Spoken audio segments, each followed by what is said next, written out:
നിസാർ ദൗത്യം വിക്ഷേപിച്ചത് 2025 ജൂലൈ 30-നാണ്. വിക്ഷേപണ സ്ഥലം സതീഷ് ധവാൻ സ്പേസ് സെൻറ്റർ, ശ്രീഹരിക്കോട്ട. വിക്ഷേപണ വാഹനം GSLV F-16. ഹായ് ഫ്രണ്ട്സ്, അപ്പം നമ്മൾ ടോപ്പിക് വൈസ് കറണ്ട് അഫയേഴ്സിലോട്ട് കിടക്കുകയാണ്. ഇന്നത്തെ ടോപ്പിക് എന്ന് പറയുന്നത് ISRO ആണ്. ഇതുപോലെ തന്നെ 2026 കേരള സാഹിത്യ അക്കാദമി അവാർഡ് എന്നും പറഞ്ഞുകൊണ്ട് ഒരു വീഡിയോ ഇട്ടിട്ടുണ്ട്. അപ്പോൾ കാണാത്തവരൊന്ന് കണ്ടു നോക്കണേ.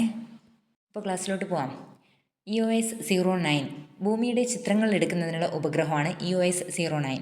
അതായത് മുന്നേ വിക്ഷേപിച്ച EOS-04 ഇല്ലേ, അതിൻ്റെ അതേ മാതൃകയിലുള്ള ഒരു ഉപഗ്രഹമാണ് EOS-09 എന്ന് പറയുന്നത്. വിക്ഷേപിച്ചത് 2025 മെയ് മാസം 18-ാം തീയതിയാണ്.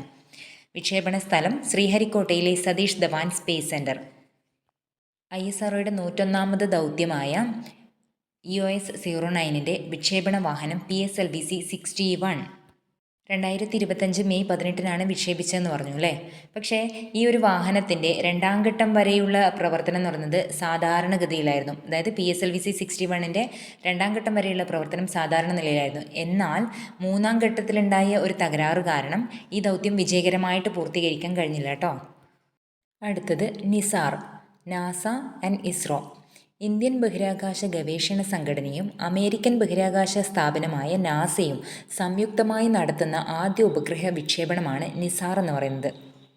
ഇതിൻ്റെ പ്രത്യേകത എന്താണെന്ന് വെച്ചാൽ, ഭൂമിയെ നിരീക്ഷിച്ചിട്ട് ചിത്രങ്ങൾ പകർത്തുന്ന ആദ്യത്തെ ഇരട്ട ഫ്രീക്വൻസി സിന്തറ്റിക് അപ്പർച്ചർ റഡാർ ഭൗമ നിരീക്ഷണ ഉപഗ്രഹമാണിത്, നിസാർ എന്ന് പറയുന്നത്.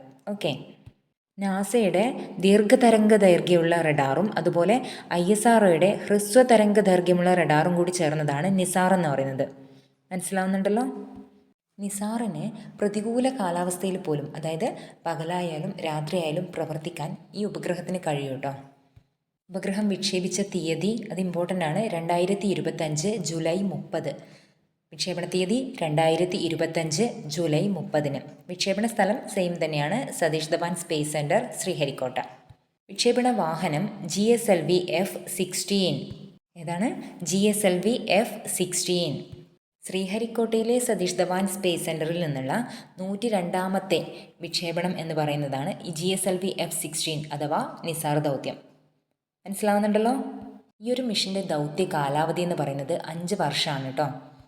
ISRO നിലവിൽ നിക്ഷേപിച്ചതിൽ വെച്ചിട്ട് ഏറ്റവും ചെലവേറിയ ഉപഗ്രഹമാണ് നിസാർ എന്ന് പറയുന്ന ദൗത്യം.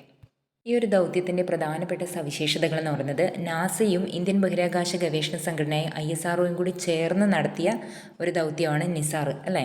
അപ്പോൾ ഭ്രമണപഥം വരുന്നത് സൺ സിൻക്രണസ് പോളാർ. ഭ്രമണപഥത്തിൻ്റെ ഉയരം പറയുന്നത് 747 കിലോമീറ്റർ വൃത്താകൃതിയാണ്.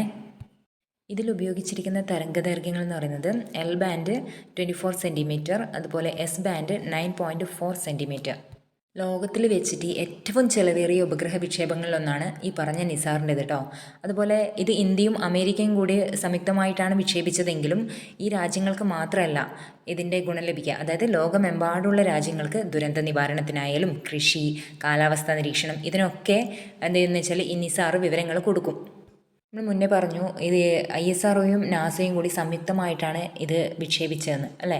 അപ്പോൾ ഇതിൻ്റെ ഈ ഒരു ഉപഗ്രഹത്തിൻ്റെ നിയന്ത്രണവും പ്രവർത്തനങ്ങളും കൈകാര്യം ചെയ്യുന്നത് ISROയും, അതുപോലെ ഉപഗ്രഹം അതായത് ഭ്രമണപഥത്തിൽ എങ്ങനെ ചലിക്കണം എന്ന പ്ലാനും അതുപോലെ റഡാർ പ്രവർത്തന പ്ലാനും നിയന്ത്രിക്കുന്നത് നാസയാണ് കേട്ടോ. ഇതിൽ 2 ബാൻഡുകൾ ഉണ്ടെന്ന് പറഞ്ഞു. അതായത് L ബാൻഡ് സാറുണ്ട്, S ബാൻഡ് സാറുണ്ട്. L ബാൻഡ് എന്ന് പറയുന്നത് നാസയുടേതാണ്.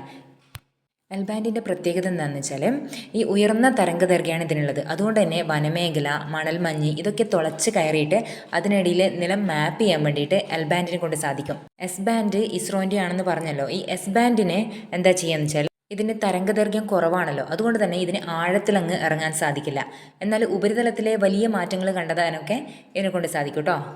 അതായത് ഫോർ എക്സാമ്പിൾ ജലാശയങ്ങൾ നിരീക്ഷിക്കാൻ, ചോളം, കരിമ്പ്, സോയാബീൻ തുടങ്ങിയ വിളകളുടെയൊക്കെ വളർച്ചാ ഘട്ടങ്ങൾ മനസ്സിലാക്കാൻ ഇതിനൊക്കെ ഉപയോഗിക്കുന്നത് ഈ S ബാൻഡാണ്. S ബാൻഡ് എന്താ ചെയ്യുന്നത് വെച്ചാൽ, ഒരു മരത്തിൻ്റെ കേസ് എടുക്കുകയാണെങ്കിൽ മരത്തിൻ്റെ മുകൾ ഭാഗത്തെ പിക്ചർ ക്യാച്ച് ചെയ്യും. അതേസമയം L ബാൻഡ് അതിനിടയിലെ ഭാഗങ്ങളും എടുക്കും.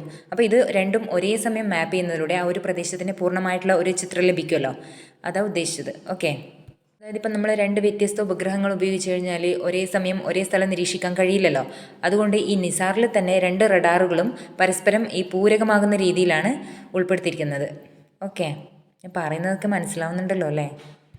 നിസാറിൻ്റെ ദൗത്യഘട്ടങ്ങളെ പ്രധാനമായിട്ടും 4ആയിട്ടാണ് തിരിച്ചിട്ടുള്ളത്. 1 വിക്ഷേപണ ഘട്ടം, 2 വിന്യാസഘട്ടം, 3 കമ്മീഷനിങ് ഘട്ടം, 4 ശാസ്ത്രഘട്ടം. ഈ ഒരു ഘട്ടങ്ങളൊന്നും ഡീറ്റെയിൽ ആയിട്ട് പഠിക്കണമെന്നില്ല. അപ്പം ഞാനിങ്ങനെ 4 ഘട്ടങ്ങളുണ്ടെന്ന് ജസ്റ്റ് പറഞ്ഞു തന്നേ ഉള്ളൂ കേട്ടോ.